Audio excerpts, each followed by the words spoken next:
ज्याला की किडनॅपिंग करून टॉर्चर करून मारलं आरोपीला लवकरात लवकर पकडा आणि त्याच्या मागे हे घडवायला जर कोणी असेल तर त्याला सुद्धा सजा द्या.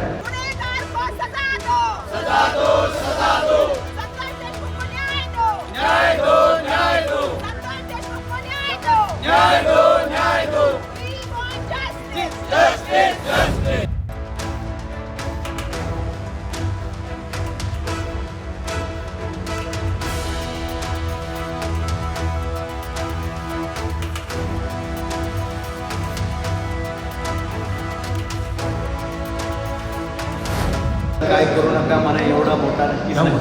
मी एक सर्वसाधारण कार्यकर्ता आहे. माझी एकच मागणी आहे की माझ्या कॉन्स्टिट्यूटमध्ये माझ्या मतदारसंघातला जो एक गरीब तरुण आणि एवढा सज्जन असा सरपंच ज्याला की किडनॅपिंग करून टॉर्चर करून मारलं याच्या आत्म्याला शांती मिळण्यासाठी त्या आरोपीला लवकरात लवकर पकडा आणि त्याच्या मागे हे घडवायला जर कोणी असेल तर त्याला सुद्धा सजा द्या. एवढीच माझी मागणी. तुम्हाला काय करावं तुम्ही काय बोलले ते आदरणीय सगळी त्यांच्यावर साहेब, तुम्हाला प्रोटेक्शनची गरज वाटते कारण तुम्ही जी भूमिका घेताय ज्या पद्धतीने समोरच्या व्यक्तीने अमानुषपणे मारलेला आहे, तुम्हाला याची भीती वाटत नाही कारण सरकारच्या वतीने तुम्हाला काय प्रोटेक्शन दिलं आहे का? नाही, माझ्या जीवाची भीती मला कधीच वाटली नाही.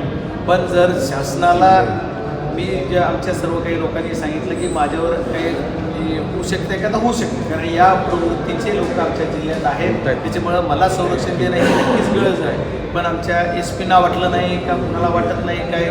मी बऱ्याच पहिल्या दिवसापासून आमची बीड जिल्ह्याची राजकीय परिस्थिती बघितली तर 100% मला संरक्षणाची गरज आहे असं माझं मत आहे. पण मी माझ्या जीवाला भेद नाही.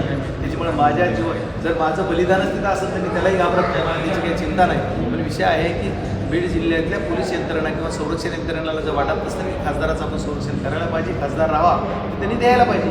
आणि त्याची मागणी पण काही जणांनी केली. आदरणीय पवारसाहेब वगैरे केली, आदरणीय सेक्रेटरीकडे केली, आदरणीय सुप्रियाताईंनी सुद्धा सेक्रेटरी महाराष्ट्रांना पण पत्र दिलेलं आहे. पण आजपर्यंत आज तागायत तर मला कुठलं संरक्षण दिलेलं नाही आहे.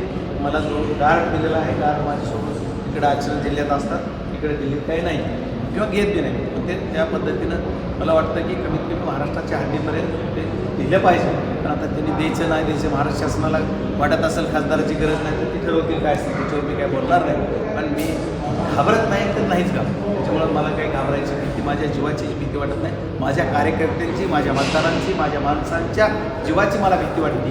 माझ्या लोकांचा जो स्वतःचा जीव जगण्याचा अधिकार आहे तो कोणी हिरावून कोणी एवढे याच्यासाठी मला त्याची भीती वाटते. तो टिकवला पाहिजे एवढीच माझी भीती आहे.